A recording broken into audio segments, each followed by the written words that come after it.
13 Questions by Man Transcending. Manhood in the Digital Age.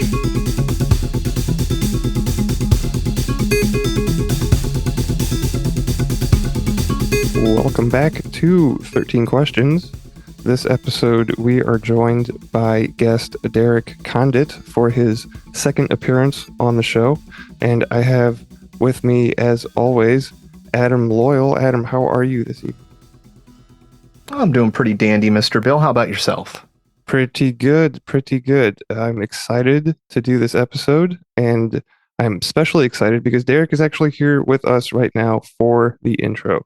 Derek, thank you for joining us. What is happening? I appreciate you guys having me back. Thank you very much. I'm excited to be here too. And as you know, Bill, there's always a lot happening with me.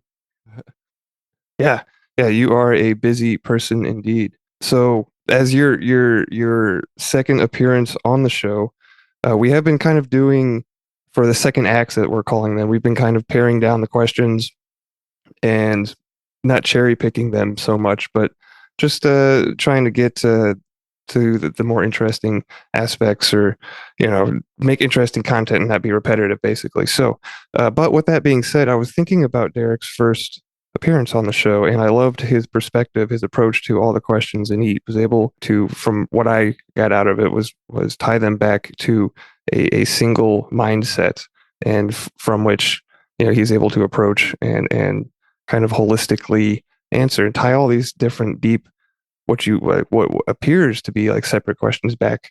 I would say, I'm not trying to put words in your mouth, Derek, or anything, but I really enjoyed the conversation, and we've just had a wonderful relationship since then. 13 Questions is an affiliate for your store, mysticalwares.com. And so we're going to do 14 questions this time. Yeah, I'm looking forward to it. And I'm going to kind of go, off the cuff, as they say here, because I thought that'd be best, and, just go with the flow and the feel. So, no, I'm excited. Yeah, it'll be fun. We love speaking from the heart. And speaking of speaking from the heart, Adam and I have a tradition that we've started here on 13 Questions, which is sharing gratitudes with each other before we get into the deeper questions in the interview portion. And the point behind the gratitude segment is to kind of facilitate the heart and brain connection, get those two organs of the body working coherently together, so we can move forward, like I said, before we answer these deep and perspective questions. So we do have a jingle to help us get us in the mood. So why don't we play that, and then I guess I will share first afterwards. Gratitude, gratitude, gratitude, oh gratitude. Gratitude, gratitude, gratitude, oh gratitude.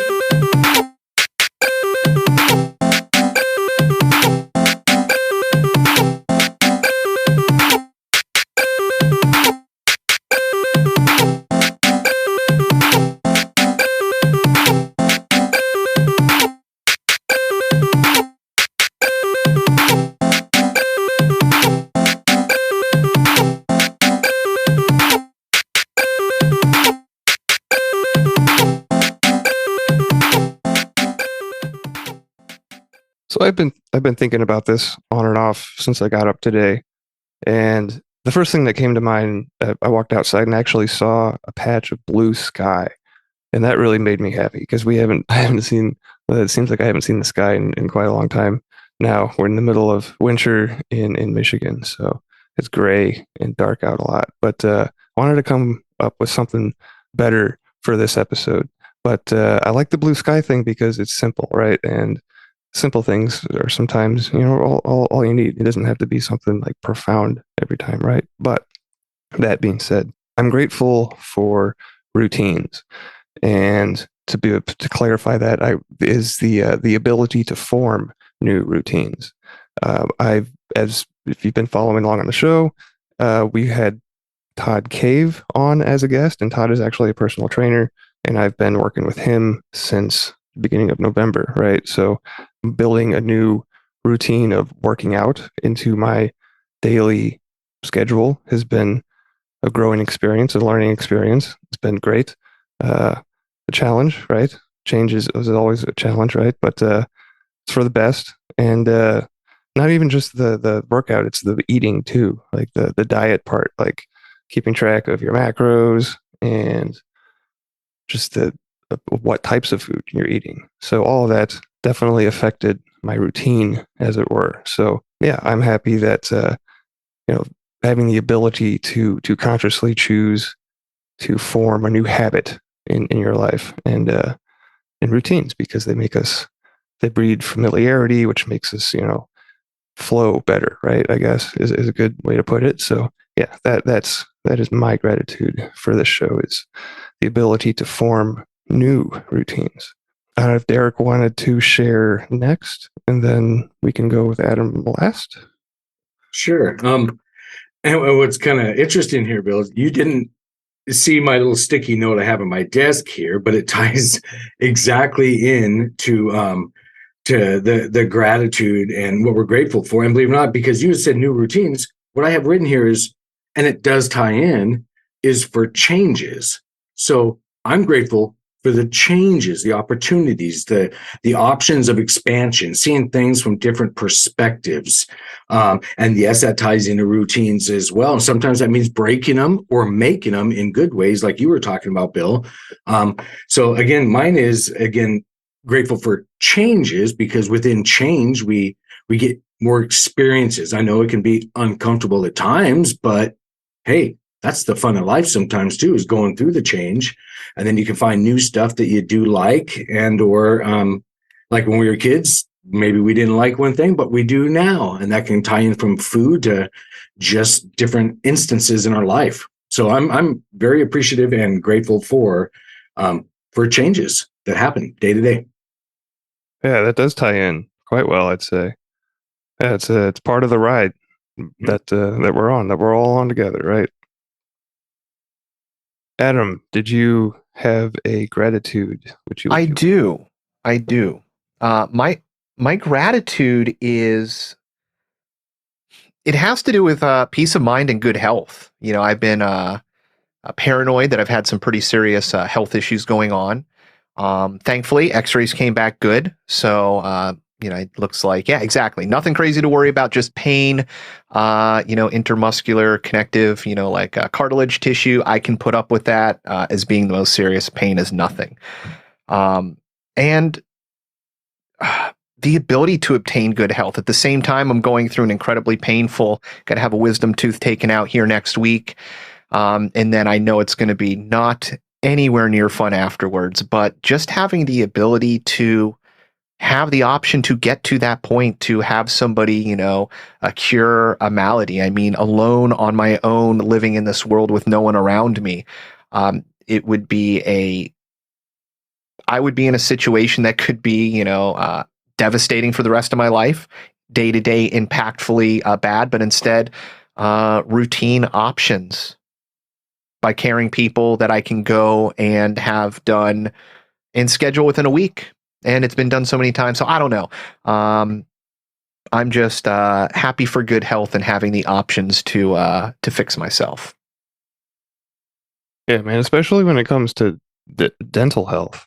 Like, I guess this is now a theme on the show, because I think I remember sharing that my own dental woes last year or so. And yeah, that's I'm glad that you don't have anything major in the X-rays or good news.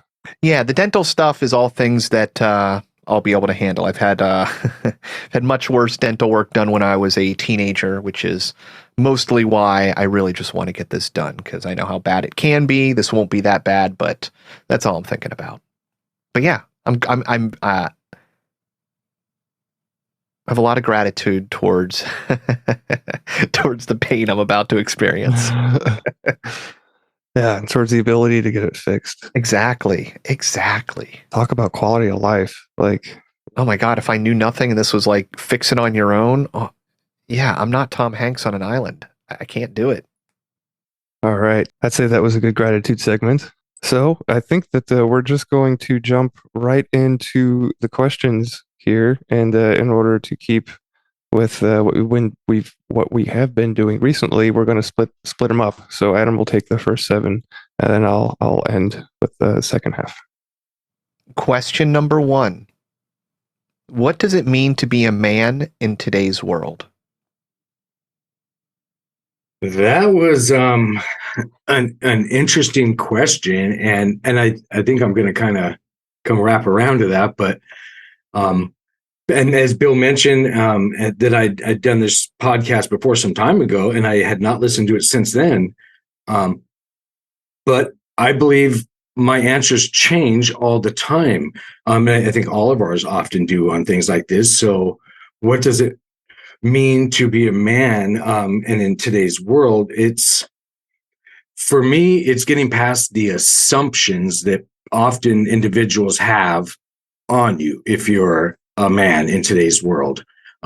So they assume different that you have no feelings, you're not aware of certain things, that you maybe don't have the bigger perspective, that often is applied to maybe the ladies of the world, meaning they're heartfelt. But that's a struggle to get through.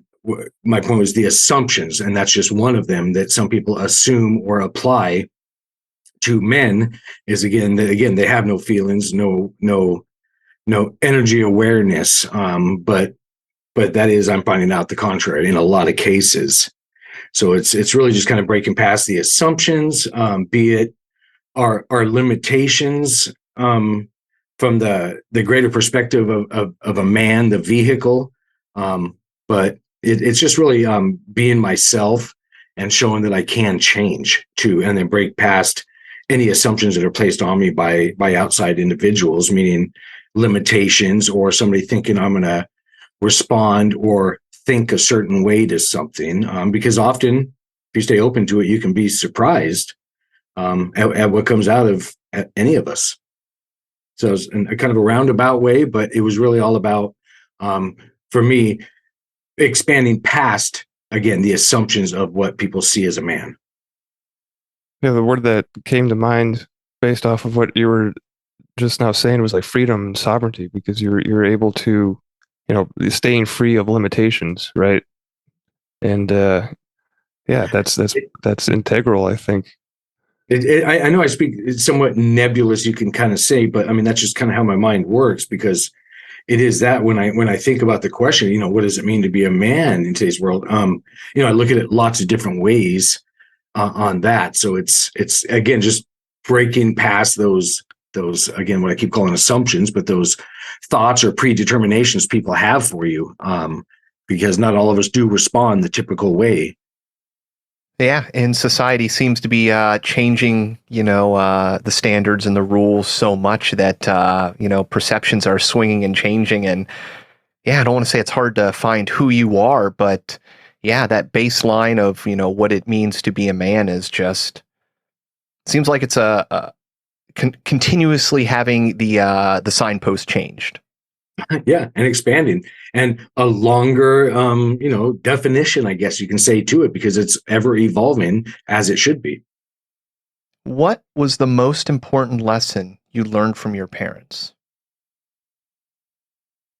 I guess my response to that is going to be to perceive them as examples. So what I learned was I don't have to repeat or mimic or try and be exactly like them, but when I do see something I admire or respect, or like, maybe mimic that. But again, it's not that you have to stay within that box or control system. So really the most important lessons I learned from my parents was to use them as a guidepost or example or a suggestion for different aspects of life on again, how to respond or how to feel. So, and sometimes, yes, I wanted to respond just like, say, my dad or my mother, but I would respond differently. So again, I use them and others as examples of, and or suggestions of how I would want to conduct myself or be. So the lessons are really general, meaning all encompassing. So I just observe, watch them, learn from them, and mimic where it felt good. Yeah, I like that. Right? Yeah, because it means that even if somebody trips, okay, you tripped, you fell, you hit your face, but I'm not going to trip in the same spot. I'll hop a little different. Exactly. I like that description too. Yeah, because again, you don't have to do the same mistakes, learn from them, just like we hope if we have kids ourselves that they'll observe and, don't once bitten, twice shy. You don't have to make the same mistakes. Come out a different way. So those are the lessons that I learned from having parents. And that's something that we can get just by observation, really, is we can see how they interact with the world and their surroundings and how they deal with energy and how they give out energy and receive it and all these things. And yeah, being able to, I guess, dissect that and pick out what's good and what works and what doesn't is absolutely an important lesson, I'd say, right? Absolutely. What book has been most influential on your life and why? That was an interesting question. And then the answer, of course, there were several, as I would think many people would maybe have, but. Oh, yeah. And there's also no wrong answer. So, 10 books is also a correct answer. Okay, great. Well, I mean, the one that came to mind first, because for those that are aware of me from even outside this podcast are aware that I'm into what can be, I guess, termed the metaphysical as well. Not that none of us aren't, and we are, but I do tend to, lean towards those aspects of reality. So my answer is really a book from somebody named Greg Braden, and it's called The Wisdom Codes. So, and in short, it's a book that gets into basically I think it was mentioned at the beginning of this podcast too, maybe by you, Adam, but and as they term it, heart-brain coherence, energies, and then I'm expanding a little bit more into frequency and specific word patterns that we can use as humans down here to affect the frequencies around us. So in answering again that book, it expanded my understanding or perceptions that our words, not just words, but our thoughts, feelings, actions all matter immensely because they affect the energies around us. And that can be called, of course, an aura or biofield, but it is frequency and energy, and that affects us physically and metaphysically. So again, that book, Wisdom Codes, just delves deep into all those metaphysical aspects and frequencies that I'm just so into, but then not just kind of tells you about the ingredients. They give you a recipe, let's call it, of stuff you can do and ensure that's that heart-brain coherence, moving the energies around, paying attention to your reality, and knowing you can perceive it physically as well. So that was just a phenomenal book to go through several times. And then actually to expand on that, really just about anything by Greg Braden. And this isn't just a Greg Braden push, but he is a thought-provoking person who, when you read these different books, can get you to have those aha moments or epiphanies in life that are realizations. And I found within those realizations or in life, abilities and understandings turn on that we already have.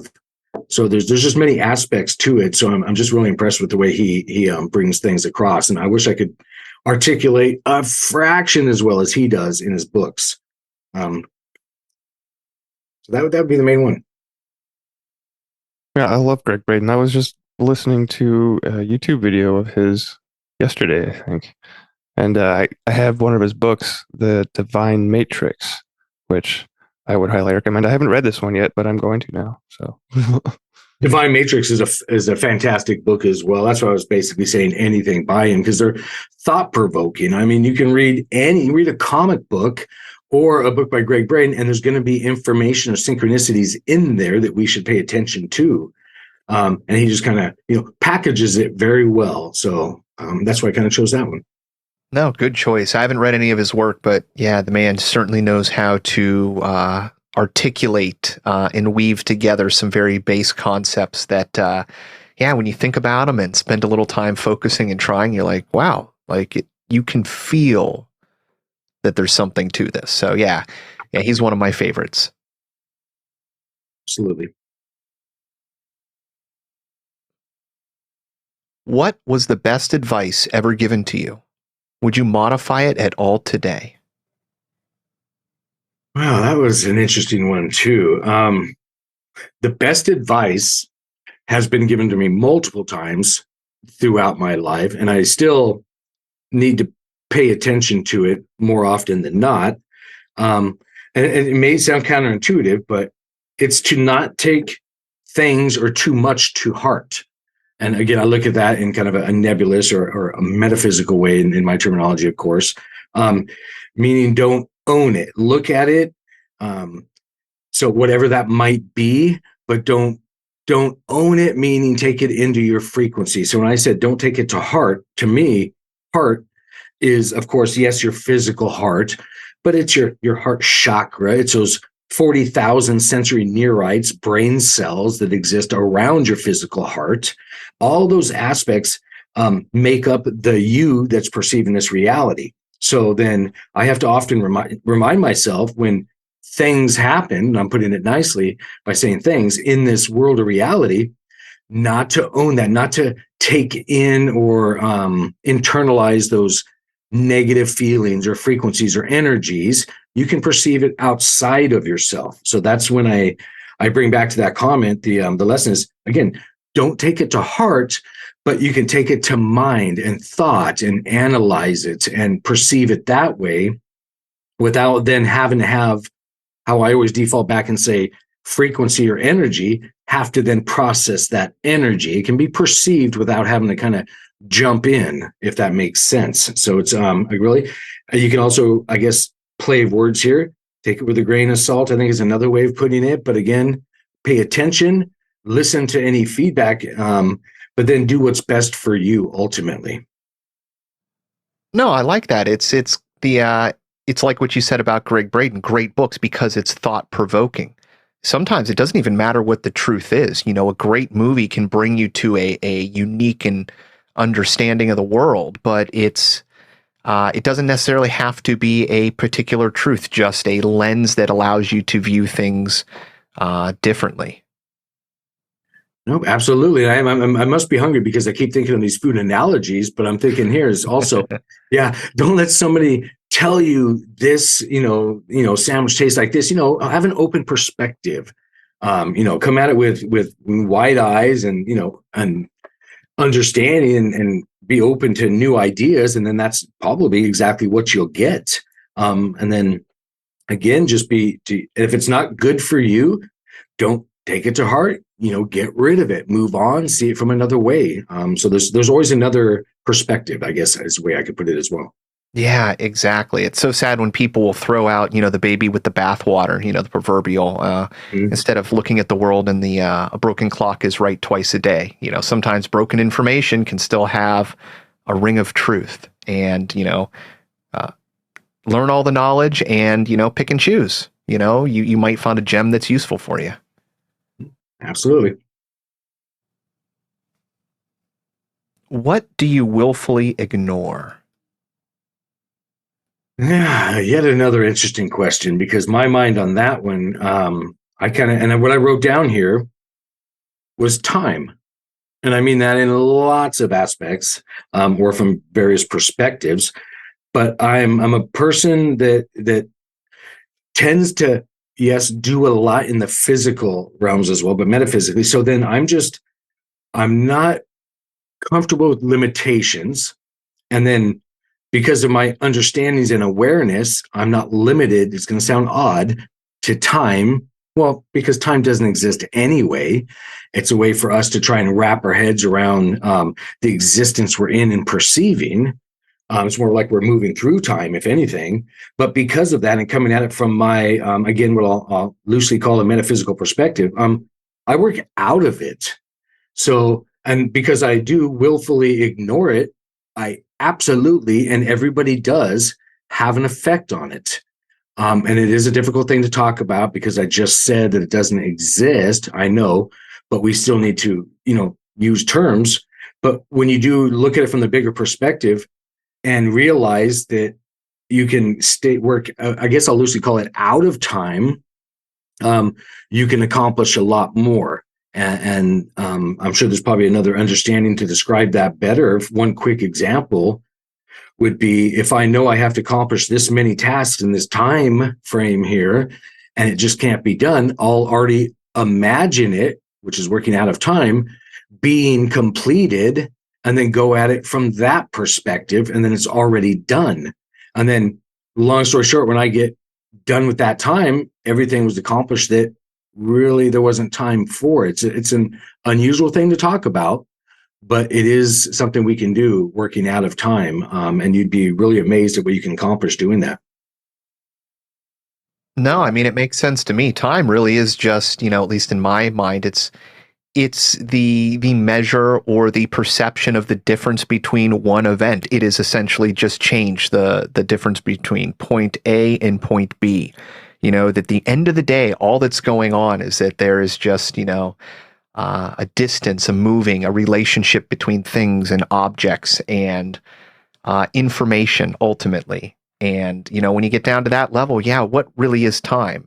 Because your perception of time vastly and drastically changes in exactly the way that you described, all the way from, you're in a sports event and time slows down. You are in the moment. You have supernatural perceptions. You're in school looking at the clock and it is ticking by slow. You're having a blast and then you didn't even know where it went. And if you look at your own perceptions, there really is no time. Yeah, it really isn't, because then if you concentrate too much on it, it becomes a limiting factor, and then you get less done or accomplished, and then you're again limited in that aspect of reality that again isn't even real anyway. It's more of a limiting factor to us. So when I work out of it, meaning again, forget about it or go as if, well, this is already done, so it's going to be completed by the time, air quotes here, I need it to be, it more often than not is, because the energies just align because of that thought process. You're already seeing it in the completed state. So now other aspects of reality will help you get there. I know it's a difficult thing to speak about, but we all do it to one degree or another. And the more we realize it, the easier it happens. I love this answer because it's, forward thinking, where, we can use it in a practical way and implement it to accomplish tasks that are before us in our day. But isn't there an aspect of this that is kind of retroactive when it's used to heal something? Because and I guess I'm making that connection because I guess I have it as restoring it, which would be like rewinding time to the point to whatever you're trying to heal is at the point which it doesn't need healing. And I guess that would be more for a physical ailment than it would be like, because you can heal like inner child work, like emotional trauma. You go back and heal that too. But so I guess my question is, this applies to that, like the other side of the coin for like, I guess it wouldn't be another side of the coin, but that is another aspect though of this, wouldn't it be? Yeah, it is. And you had mentioned physical healing. That can be emotional or spiritual healing or energy healing. There's, of course, different aspects of ourselves. And when you, again, remove that time factor, then you can, again, work out of it. And, some understandings will call those miracles. Sometimes, and if you're in the science community, they'll call them placebo effect because it happened out of time or too quick. I mean, there's lots of ways we pick up on that. And then because you'd mentioned the healing aspect, again, when we realize that and we're trying to heal ourselves, I would suggest that you imagine yourself already healed so that you're not repeating or recycling healing. So example, healing with an ing, that is a frequency, a state of being. And if we keep using that in our mindset, then that's where you're at, a perpetual state of healing. But if you come at it with yourself already healed and knowing that, and the more energy you put towards that outcome, meaning get excited about it, realize it, imagine it, well, then guess what you're going to be? That's exactly what you're doing, because you're healing your energy self with those thoughts and feelings. And then your physical body will match your energy body. You're only 10% physical anyway, and that's photons and illusion, but that's another podcast as well. And you're 90% metaphysical. So I would suggest you use your imagination and emotions. Imagine yourself remember, out of time, so already healed, and then your body will match just that. Yeah, that makes sense to me, especially since I've been reading a lot of Neville Goddard lately. So I just kind of had something click here. And one of his favorite phrases I'm noticing is that we are only that which we are conscious of being. So in order to not be stuck in that cycle that you were talking of, the ing, like it's necessary that we imagine the state already accomplished, because that is what we're going to be conscious of is the end result, not the process, like the in-between times. So yeah, that's super neat because I just had a little gears just clicked into place. Yeah, you had one of those aha moments or epiphanies when your understanding expanded, and then you did just what he said. You are what you understand, and you may word it differently, but that's a thing too, and that's how you can accomplish those. Again, they can even be emotional healings or physical traumas or injuries by just having the understanding and know that, well, it's happened once before, whatever that might be, it can happen again. And then those energies do work that way because, again, you're not physical, you're an energy being. Exactly. And if you have a hard time believing it, just think back to, anytime you've had a precognitive event, thought somebody was calling before they did, you had a dream. Everybody has these things happen. And once you accept that that is a reality, start utilizing it, start you understanding that if that is a truth, then yeah, the future can start affecting the past can affect the future. You can start pulling information, both forward and backwards. And yeah, you've already got the proof in your own life. So start playing with it. What rule do you have for yourself that you never break? And why do you think that it is important? That was an interesting one too. And I guess I'm going to probably go a little backward on this one, but really I wrote down that from my perspective, rules, well, they're just suggestions anyway. They're not rules, and they're made to be broken once you expand past them. So they're like hurdles. They're not to stop you. They're to maybe sometimes slow you down to get you to think about things. Well, maybe I should go around this hurdle or over it or under it or through it or whatever. But rules to me, I'm not real limited by them because, again, I see them, and I don't mean the rules if you walk into a place of business, don't do this, that, or the other, because social norms, but rules in general are just guidelines or suggestions where I see them as like something to climb past or move through or over, like I'd said. So it's not a real limiting thing for me, and so I'd always look for a way past it, or because if I'm told, well, here's a rule, you can't do that, I'll say, well, why? And if they keep saying you can't do that, then I'm going to find 12 other ways to accomplish the same task anyway around that rule. So it's more, a rule would be, I guess you'd also call it a challenge to me. I don't mean that in a rude way, but it is. You should always be expanding and changing. That's the good stuff from my perspective in life is, growing and expanding and realizing, well, no, there's not rules. There's options, and there's other ways of doing things that you can figure out. If I were to ask your best friend, what is the one thing they would say you need to work on the most, and why? That's kind of an easy one. If you were to ask anyone that about me, the answer would probably be the same, and it would be patience. And that ties in, and I'm kind of laughing in the background, because that ties into the time aspect to where I'm not known as Mr. Patient. And again, I don't mean in a rude way, but is because I do tend to work out of time and see things already accomplished. They tend to happen that way, or I go with the flow or the energies. And I know that this reality does work that way when you go with the flow and follow the synchronicities or energies in life. I don't tend to need to go as slow as sometimes others think, because again, it's kind of like a surfing. I'm an ex-surfer from California, so it's like relaxing, chilling out, getting up on that board, and you'll get your surfing legs, and you'll kind of hold form a little bit more easy. So it's just, again, not being real limited.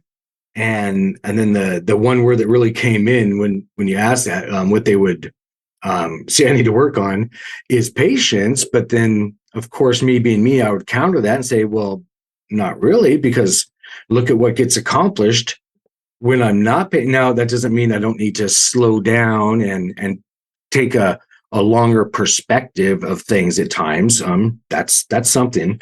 But in short, the answer would definitely be patience. But on the contrary, they would say, but he gets so much done on whatever level we're talking about that it's not really a limiting factor anyway. Yeah, no, I love that. I love the analogy of surfing. You can fight the ocean all you want, and you are never going to win. But with the right timing, the right amount of effort at the right time, holding back when it's appropriate, you can get that epic wave. That reminds me of another water analogy. I don't know if I'll do this any justice because it was just Ben had shared it with me on Instagram, but it was something along the lines of the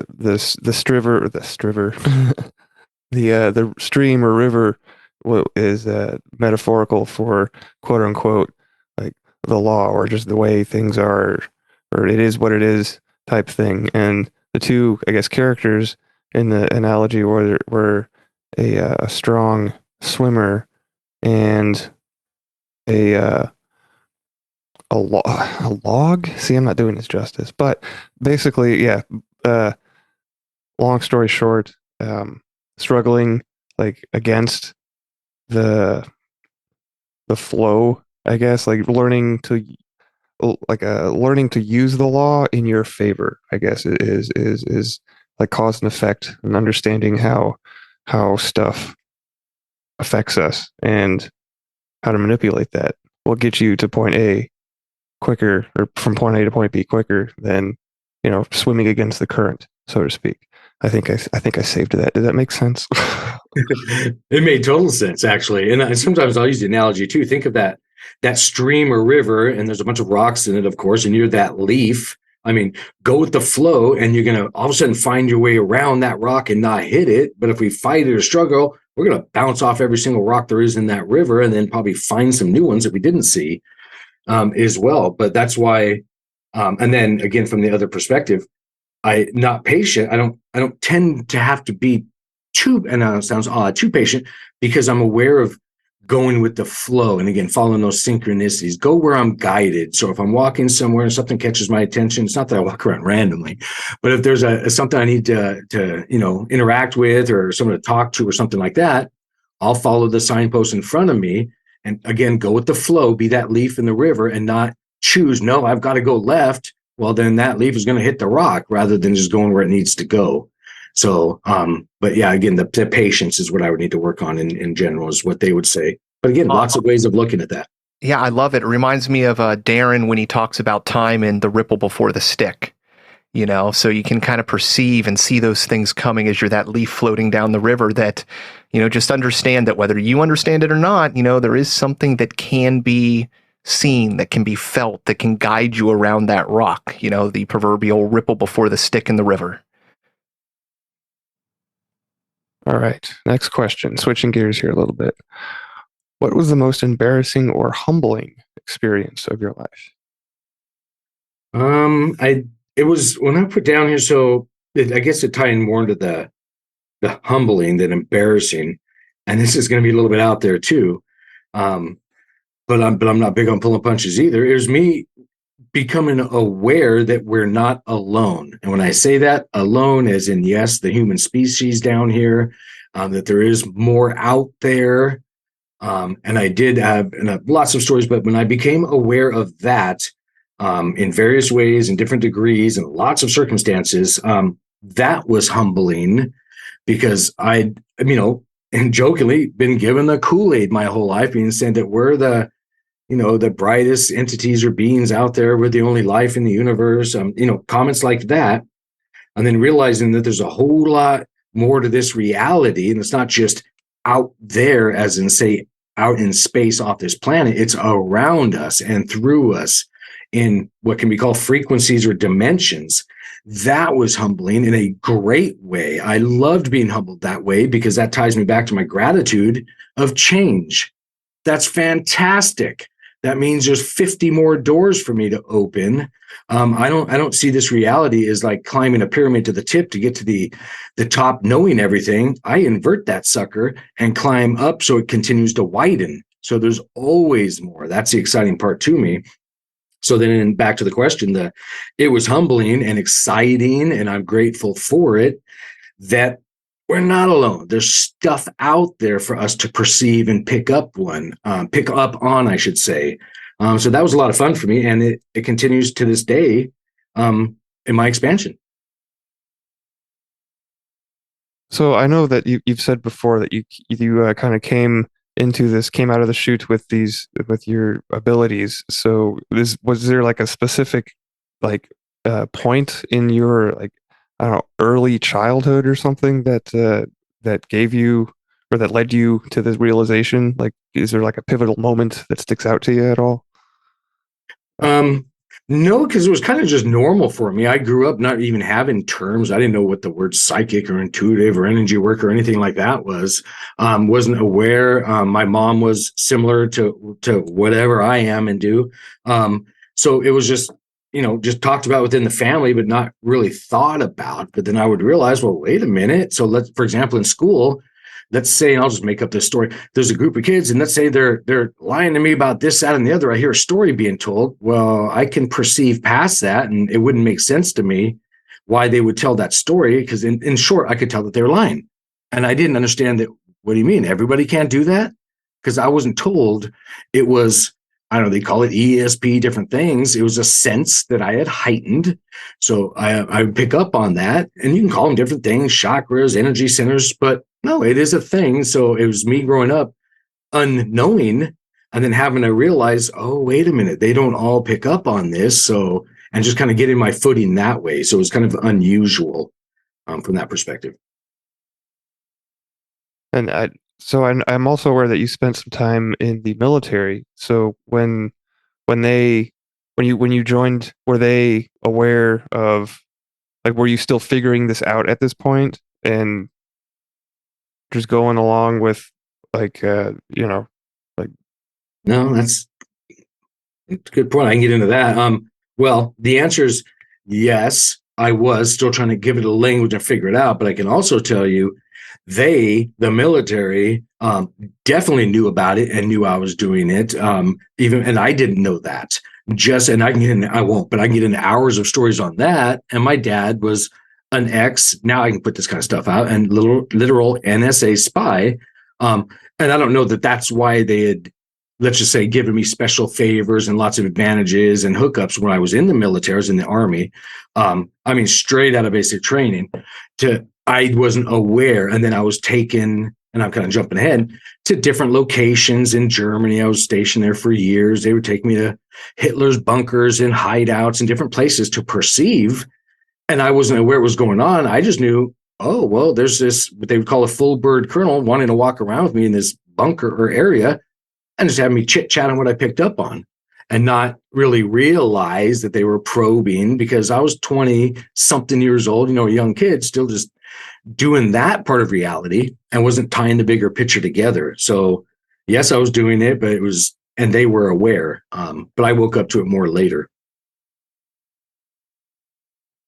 Interesting. Yeah, I'm sure you've got a lot of other stories that maybe we can hear about at a later time. But yeah, I have endless stories on that. It's been an interesting life so far. For now, though, what is your greatest fear, and how did you overcome it, if you have?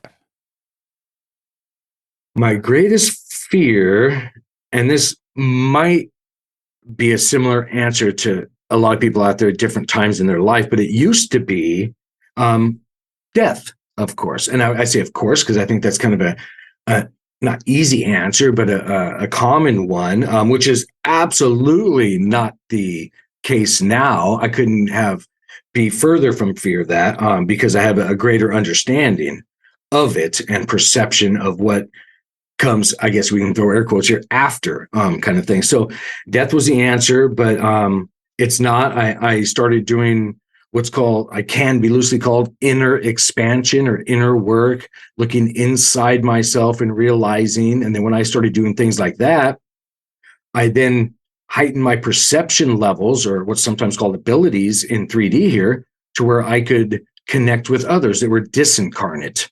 So, and you can call them spirits, entities, others, I'll just say. And then coming from all of a sudden those realizations go, well, wait a minute, they're not walking around in this vehicle we call a body, not all of them. They're existing. Well, then I just go from there and take that aha moment. And then as I had those realizations or epiphanies, well, then it became clearer. So then I got to communicate more and have more introspect and things like that. So then my perspective of this reality expanded. And I realized, well, wait a minute, why would I be scared of death when that's not even a thing? Literally, it's not a thing. Yes, we exchange vehicles and stuff, but there's no death. We're literally immortal. Well, then I got past that pretty quickly and then had other realizations and then other abilities turned on when I realized that.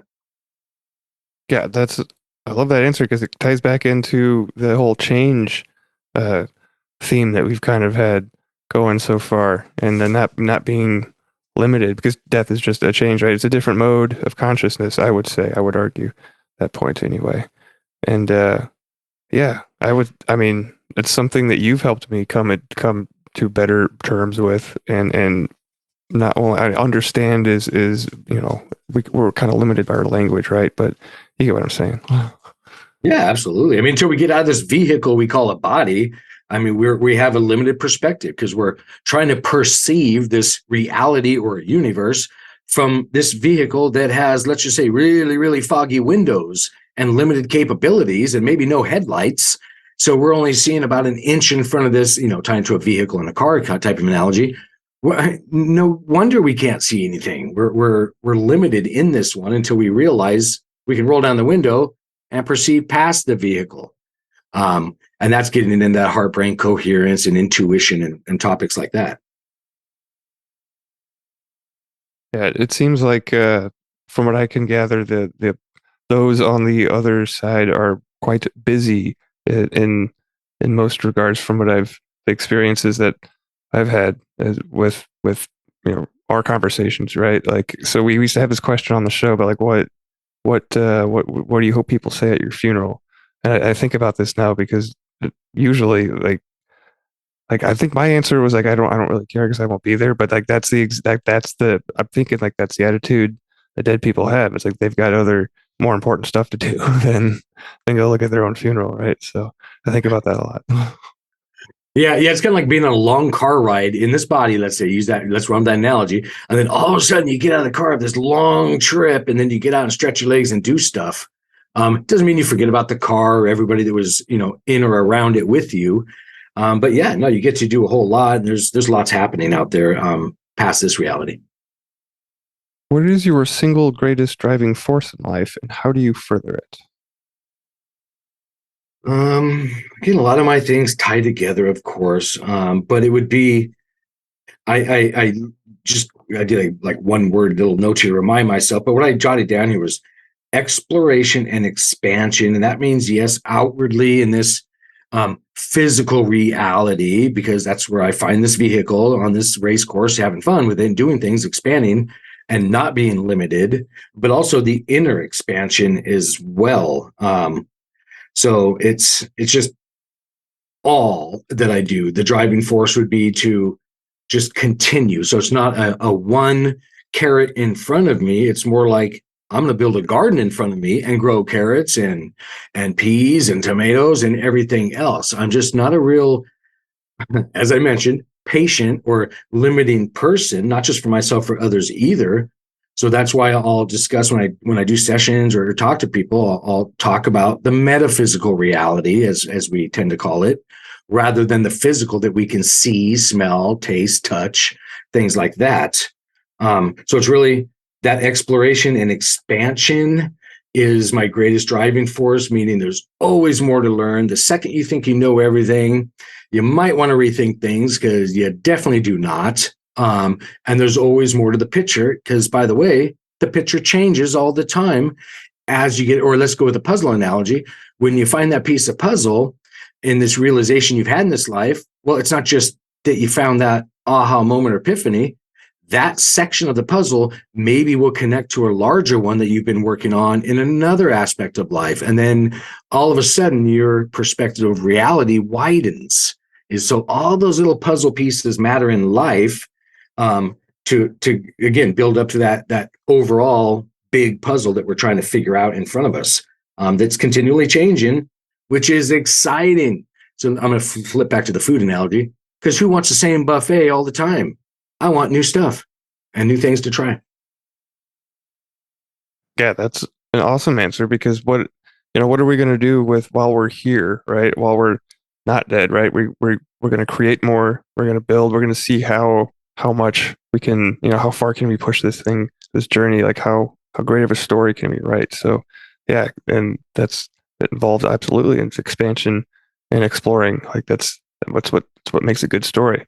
And yeah, like just the building, like being a builder, and because that's one of our abilities to do while we're here in time, right? Is to co-create and use all these wonderful things we have around us to build something that is beautiful, right?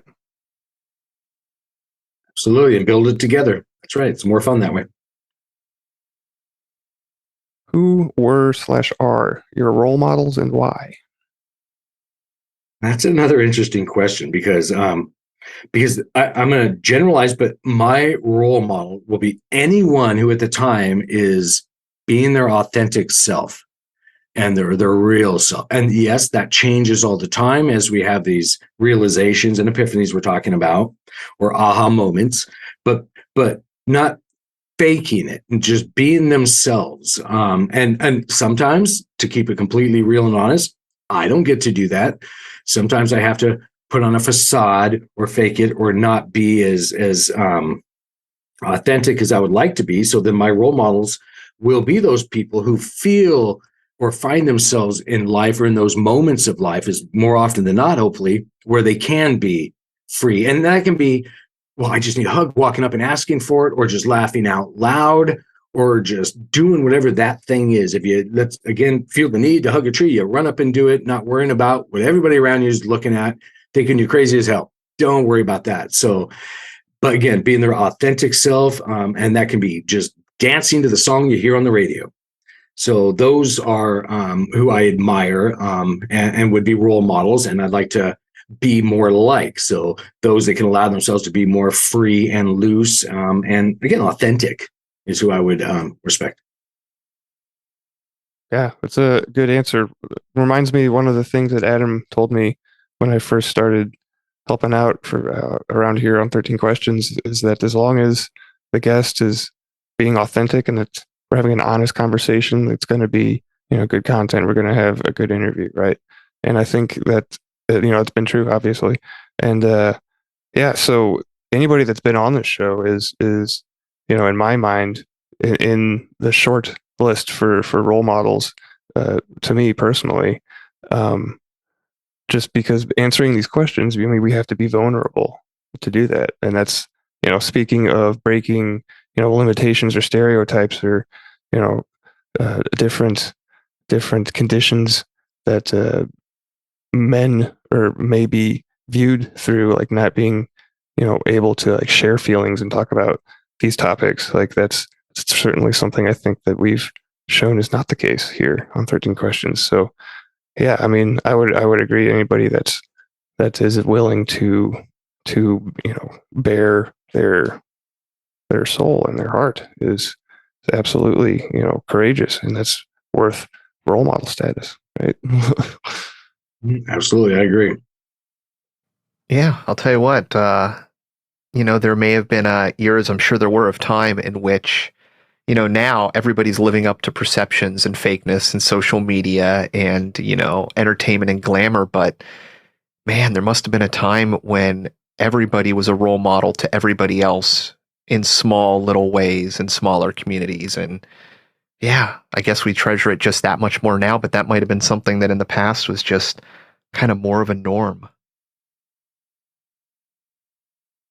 Yeah, like in smaller communities for sure, because like a lot of the, not a lot, but some of the answers to this question have been, people that aren't in our immediate surroundings, which there's nothing wrong with that, but like having Gary Vaynerchuk as a role model, like super smart entrepreneur guy, very driven, or any of these other people that you can think of in the main A-list or whatever. Like they have certain qualities they can emulate, but it's nice or it's not nice.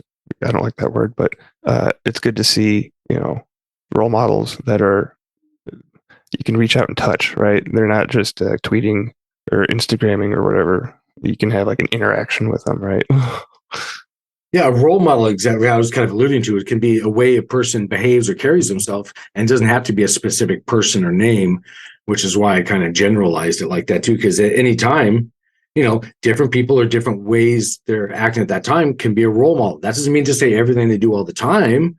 I mean, maybe, but again, it can be just short interactions you see, and that's something that you can admire and see. Oh yeah, you see somebody that's truly free, that there's not something else, some other idea living in what they're doing. It's pure.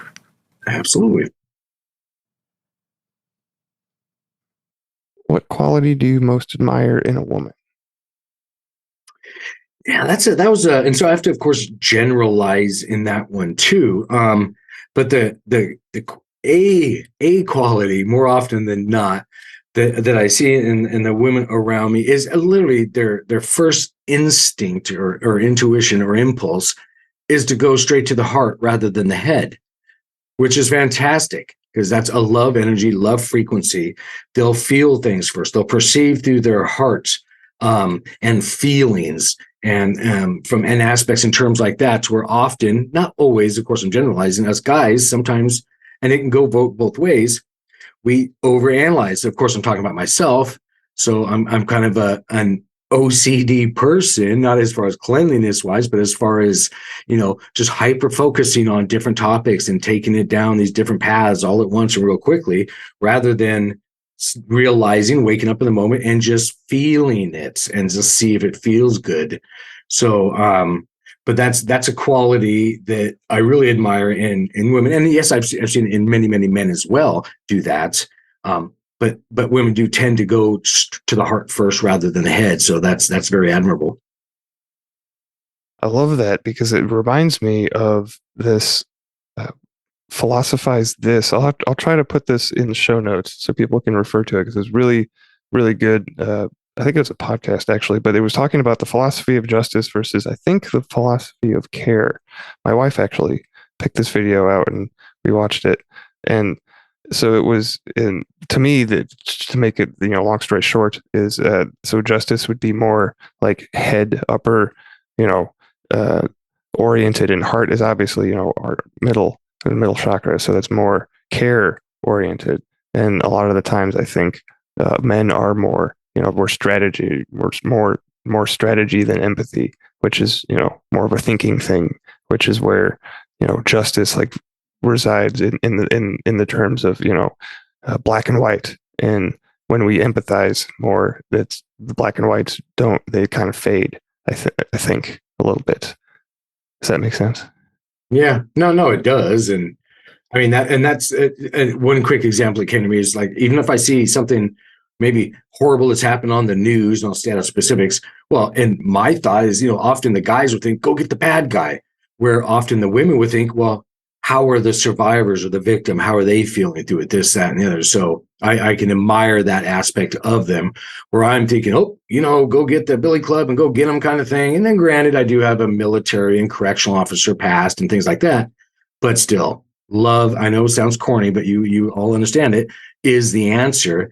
And women tend to go from the heart first. What is the most courageous thing you have ever done or seen in your life? That was a kind of a difficult one thing too. So I kind of brought that one because I had a lot of answers, but brought it back to myself on that one, meaning courageous thing was, and I'll have to use the terms I have here, but that's when I retired from what I call my 3D life, where I had the guaranteed 9 to 5. Well, it was more than that. 9 to 5 job, the paycheck coming in, paying the bills, the retirement coming in, and then me leaving all of that and giving up the financial retirement stabilities to get into this metaphysical aspect of life that I'm in now, with the store that you'd mentioned, mystical wares, and the readings I do, and the different again metaphysical aspects I'm into. That was a big gamble. I get mocked, it's not believed. There's just a whole gambit of things that come with that, including the 3D instabilities of jobs and careers and finances and all of that. So that took, believe it or not, huge courage from my perspective, at least, just to jump into the deep end of the pool with no floaties on my arms and not knowing how to swim, but hopefully, holding on to enough confidence to where I realize I can get my footing. So what I did, I'll just go with that swimming analogy. I started realizing if I calm down, and this does pass over, then in the deep end of the pool thing, my lungs inflated. I became buoyant. The struggle wasn't as hard. And that ties over into the 3D when I just relaxed, realized, again, from an answer earlier on, realizing that it's already done. I've already accomplished this. It is built. Then I remembered I worked out of time, and I realized, so then it just happened. So, but it was a difficult thing to do to, again, step away from that 3D reality with no what you would call a lifeline or net under me, going out there thinking, okay, well, let's see if people are ready for the metaphysical, and then just kind of, go at it from there. So that would have to be my answer on that one.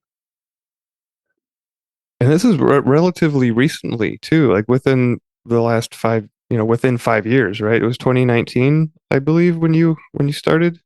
I think it was. I'm pretty horrible on dates, but yes, it was. You're right there within a few months. It is. So it's not that far out. And, I was in that last career for, 16 years and was all set and ready to go. But no, there's more to this reality. So again, that ties back to that lack of patience with me. I'm like, no, I'm not going to sit this end of the buffet and just do these few aspects of life. I'm going to jump in and, see what else is out there and go with it.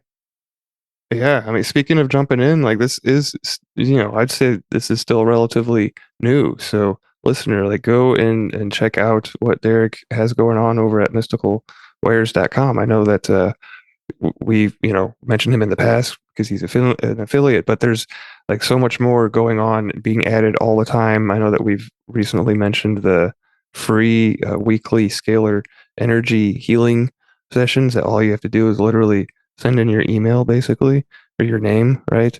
So super simple and easy, and it's free. So if nothing else, go and check that out. And plus, he's got a bunch of stuff, for sale. And there's also, you can book a session with Derek if you want to talk to him. But yeah, I don't want to turn this into, an advertisement. But there, it's exciting. I'm excited about it. So yeah, go check it out, listener. And is there anything you wanted to add to that, Derek? No, I was going to say that's good because that ties in everything we're talking about. What you're saying is because I'm always willing to change. I want to have these things out there. So what you mentioned was the scalar energy sessions. Those are free. And that's just another, something on that buffet of life to experience. Go, well, wait a minute. There's something to this remote energy work and healing. And the feedback we're getting from that, Bill and Adam, is phenomenal. It's just straight up amazing. And so I love hearing that. So that just, again, be open to those aspects of reality. And for those that don't know, we're just basically talking about remote energy frequency healing, which has been around forever, by the way. We just use different terms. So being open to that is part of that fun of life, that continual expansion. If you could give one sentence of advice to the future generations, what would it be? That I'm talking to myself, the future me as well, when I was doing this. So what I was wanting to remind myself was, again, and this ties, as always seems to, ties back into some of the other questions and or responses, is never stop changing and or exploring yourself inside and out, because there's always more to you, because you've had an experience, a thought. And I don't care if you've watched a movie or read a book, it triggered something, gave you an energy or frequency where you're going to realize more or think of things differently. So that's the fun in life, is to not get stuck in the same old, but to, again, the advice would be never stop changing. And the second you get bored, well, then you stop looking around, because there is way too much in this reality for you to ever say you're bored. Nope, you need to open your eyes and or understandings and feelings, and then you'll pick up on more layers of reality. So again, it's just never stop changing, explore inside and then outside as well. Yeah, that's great. It reminds me of a Terence McKenna saying. He is quoted as saying, "I believe that the world or the universe is stranger than we're able to suppose, or that we or can suppose, like physically or mentally able to fathom." Right. So, yeah, there's plenty of undiscovered quote unquote things out there to keep us. If you're bored, right, it's a failure of imagination. So. I don't know who said that, but that is also a quote. I can't take credit. That's right. The truth is always stranger than fiction, Bill. Exactly. There you go. Both of those are great. Love them. It's true though. I mean, and then by the way, hey, your imagination's real, so invent it, and guess what's going to happen too, and hang on for the ride, because you'll amaze yourself. Oh yeah, and if people don't think that's real, you're looking at a computer, you're listening on an electronic device. This is all at one point in time elements in the ground that people looked at the ground and said, "I'm going to figure out a way using an alchemic form to turn that into a device that I can talk to anybody in the world instantaneously with." And it's been done. But that was a thought, a dream, an imagination. And simply just through moving through the world, interacting, thinking, it's become a reality. So yeah, magic is real. Your thoughts are real. They bleed and create reality. That's a great description. Yeah, it all starts the power of thoughts, man. The power of our minds. It's pretty cool to learn about. And yeah, that Derek, you did it. You're out of the hot seat. We did all the questions. It's a good time as always, because I mean because all the feedback that you guys give, and we kind of take it different ways, so it's always fun, and I never know what the heck's going to come out of my mouth either. So it's interesting to me. Yeah, this was great. This was right what I was expecting to happen. We looped back around more than a few times. I think we tied it up pretty nicely, and we do have everything will be in the show notes. But Derek, did you want to let listeners know where the easiest spot to find you is? Oh, sure. No, I appreciate that. And like Bill had mentioned, we have lots to offer at mysticalwares.com. And I will spell that really quickly because it's an odd name, but it's MYSTICALWARES. So wares.com.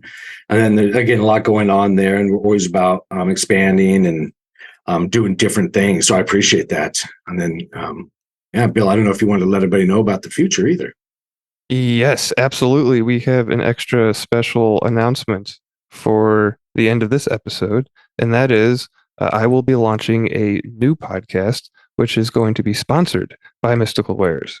So the name of said project is going to be Chrononaut Chronicles, and I do have a little premise here that I typed up, which I thought that I would just read real quick to give the listeners an idea of what to expect with the new podcast. So, by the mere fact of your existence, you are a chrononaut. A chrononaut is a time traveler. We're all traveling through time together, creating the world as we see it in our likeness. In order that we may do so effectively, we remember that we all exist in the eternal now. In so doing, we transcend time and sail up and over its undulations. 5 chrononauts decide to chronicle their experiences as they navigate through the vastness of consciousness. Each episode, me, Bill, and at least one other chrononaut will delve into fourth dimensional navigation techniques, as well as whatever else Father Time presents to them. So that is kind of the premise behind the show.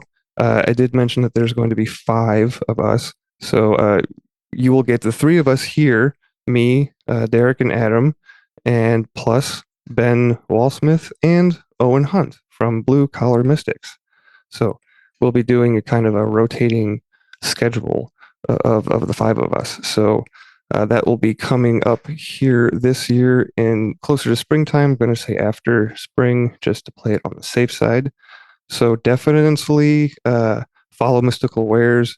I do have a Instagram set up for Chrononaut Chronicles, which I'll include here in the show notes as well, if you want to jump on early and follow there for updates.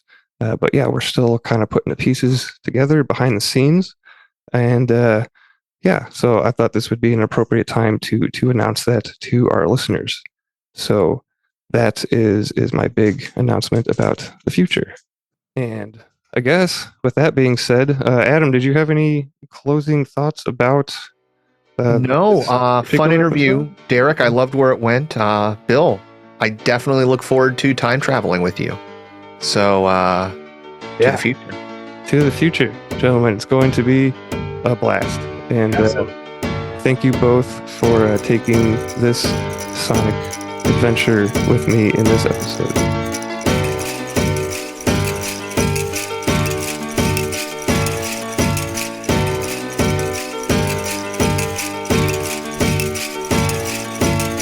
I don't wanna hold night. I don't wanna hold night. Yo, what? I don't wanna hold night. I don't wanna hold night. Yo, what? I don't wanna hold night. I don't wanna hold night. Yo, what? I don't wanna hold night. I don't wanna hold night. Yo, what?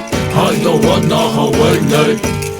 I don't wanna hold night. Yo, what? I don't wanna hold night. I don't wanna hold night. Yo, Why what? is one man rich and another man poor? Why we ain't satisfied? Why we gotta have more? Why your suicide rates on the rest so high? Why I tell you the truth but you say don't lie? Why is being a good father at an all-time low? Why is it acceptable? Yo, why? I don't know. Why she blame him and he blame her? It's useless. Ask yourself this question. Why you making excuses? Why do parents gotta bury their kids? Why we text and drive, not caring how scary it is? Why it's so hard to forgive and leave the past behind? And if you did, then that's divine. Why don't you help your brother when you see him fall? Why do we act like God don't see it all? Why do we call them black, them white, them Asians and use labels? Now that's racism. I don't wanna hold night. Why? I don't wanna hold night. Yo, why? I don't wanna hold night. Why? I don't wanna hold night. Yo, why? I don't wanna hold night. Why? I don't wanna hold night. Yo, why? I don't wanna hold night. Why? I don't wanna hold night. Yo, Why is why? there innocent people locked up for life, while some people can't say nothing nice? Why do we always gotta question what all of it means? And why won't you follow your dreams? Tell me why. The night when you took my dad, why'd you let me see my grandpa cry? And tell me why. And why do you choose to hide, even though you was born to fly? And tell me why. And why don't we turn from all the hate? And why don't we learn from all mistakes? Why do I keep on wrecking these fat beats? And teachers don't make more than professional athletes? And why? And why? And why? And why? And why? And why? I don't wanna hold night. Why? I don't wanna hold night. Yo, why? I don't wanna hold night. Why?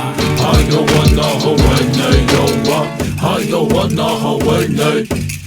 I don't wanna hold night. Yo, why? I don't wanna hold night. I don't wanna hold night. Yo, why?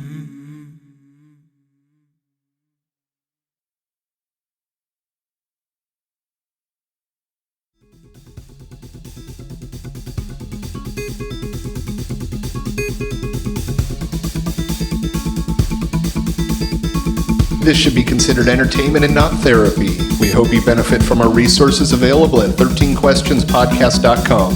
Thank you for listening.